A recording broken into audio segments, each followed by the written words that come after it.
alright, I didn't expect you to. It's an 8-inch Columbiad. That means it's got an 8-inch diameter to the bore. It fires a 65-pound solid shot. So 65-pound ball of iron. We can send that about 2 miles, which means we could easily hit the far shore and bore. We can also hit it if we wanted to. New Jersey's a good loyal state.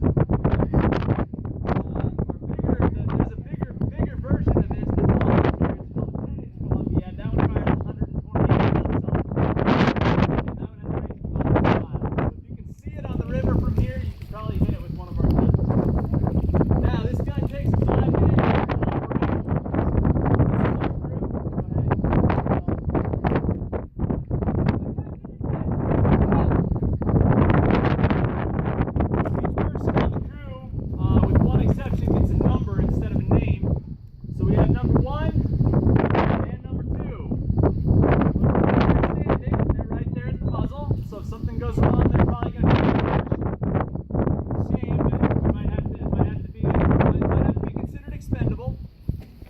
Number three is going to be firing the weapon, primarily, and also handing the implements up to number 1, as you'll see. And we have number 4. Number 4 is responsible for our 65-pound solid shot and our gunpowder. Now, it takes 8 to 10 pounds of gunpowder to launch that 65-pound solid shot 2 miles downrange. So that's a lot of gunpowder, so we hope that number 4 doesn't have to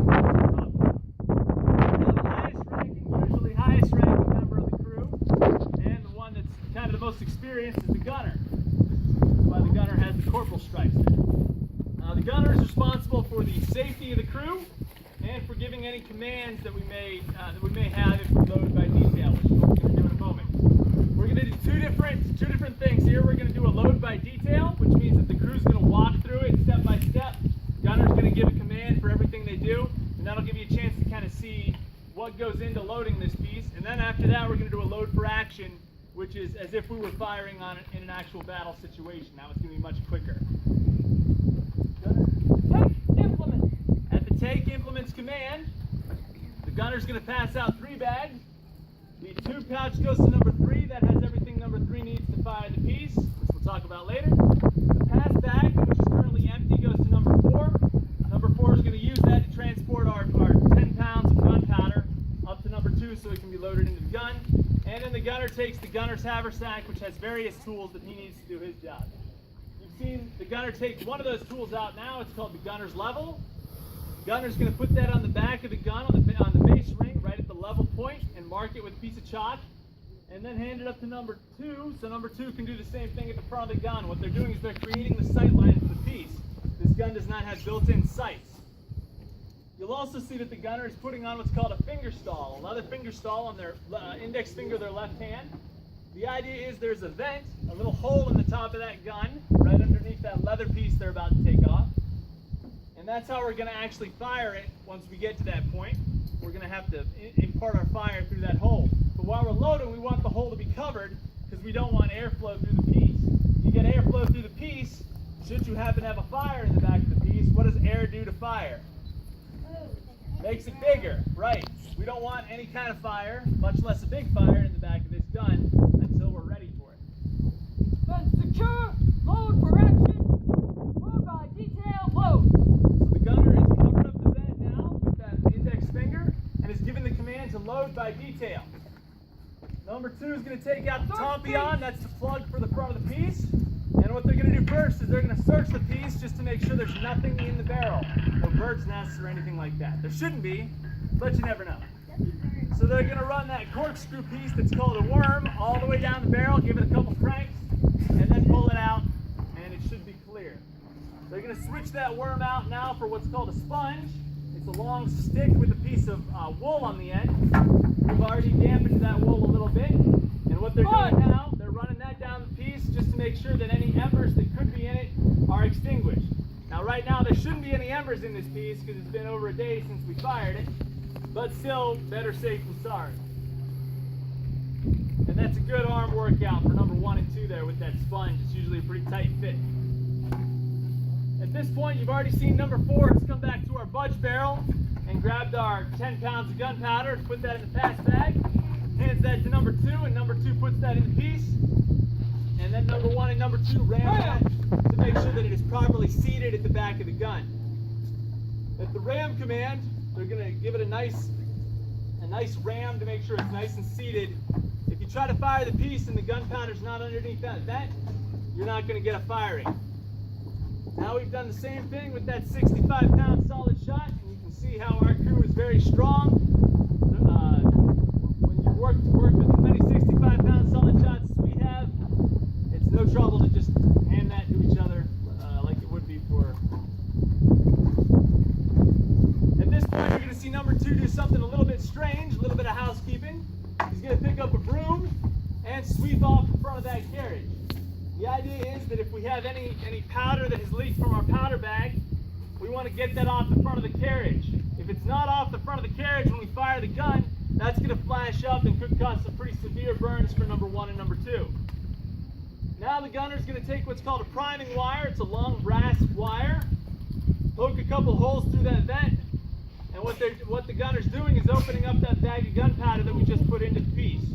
They're exposing the powder to the vent so that we can fire it. Point. Now, if we're firing it at a target, it's probably going to be a ship, which means it's a moving target. We're going to have to aim the piece. So this gun can spin 360 degrees. You can see number 1 and number 2 have wedged their maneuvering spikes under the carriage and can handle that. There's also an elevation screw that number 4 can work. They can move the gun up and down. The gunner is responsible for aiming. Now to fire this piece, we're going to use what's called a friction primer. It's a little copper tube. It's got gunpowder in most of it, and then on the top it's got kind of the same substance that's on the head of a match, so that it strikes on contact. And then it's got a little coiled wire attached to it. If you pull those 2 pieces apart, it causes an explosion in the tube, and since we put that in the vent, that's going to fire our gun. So we've hooked a lanyard to it. Number 3 is going to pull it. That's going to fire the gun. Gun 68 is ready to fire. All right, we're going to add a special command in here. When I say battery make ready, that's everyone's signal to cover your ears. We're not going to fire until everyone's got their ears covered. Battery make ready!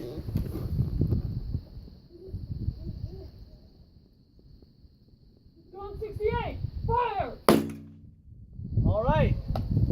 Who's disappointed? All right. Well, don't feel too bad. We didn't actually load any gunpowder that time. So all you heard was that little copper tube, that friction primer going on.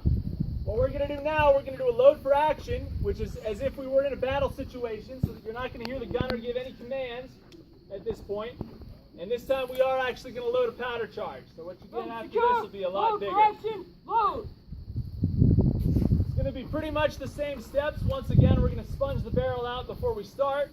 We used a friction primer, so there could potentially be some little embers in the gun. And we're going to just make sure those are extinguished using the sponge. We'll see number 4 at the budge barrel, grabbing our round.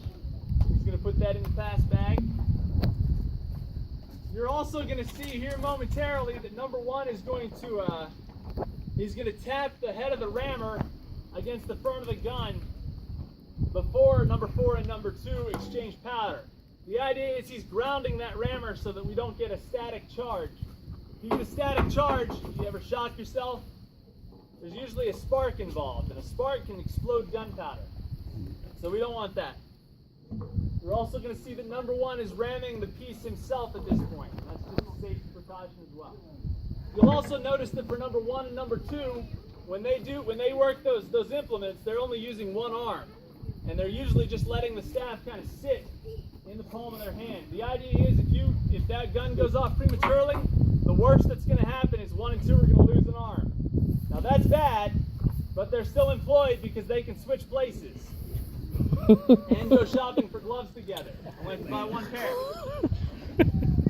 Again, we're going to sweep, take care of that. Gunner's going to open up that bag of gunpowder using the priming wire.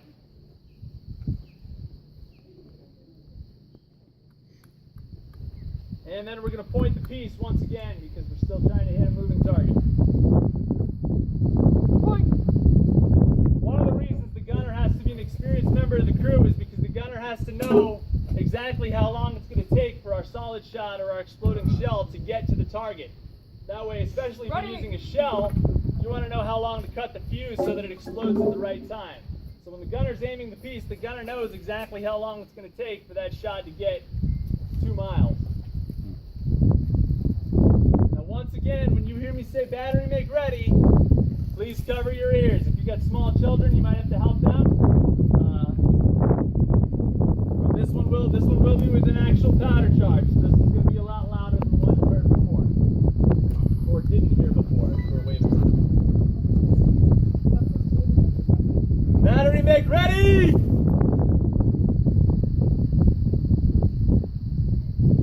Code 68, fire!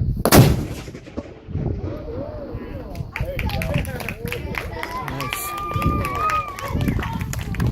You're still disappointed. Good. You're still disappointed? Guess what? We just put 1 pound of gunpowder in that gun. Oh, yeah. As opposed to the 10 that I told you it needed, right? Wow. Can you imagine if that were 10 pounds of powder? Not only how much louder it would be, it wouldn't necessarily even be that much louder, but you would get a much bigger shock wave that would come off. So that little shock wave, if you could feel it even, wasn't much at all. But if you put 8 pounds or 10 pounds of gunpowder in that gun, and you start firing it pretty regularly, you're going to get a whole bunch of rattling. So your knees are going to start to fall apart, every joint in your body is going to get stiff. Sometimes your eyes will start to wear out much quicker than normal. That's called artilleryman's disease. That's what all of us have to look forward to since we get to do this 4 hours a day. Now, with my hat off, we do a powder charge like this just about every day.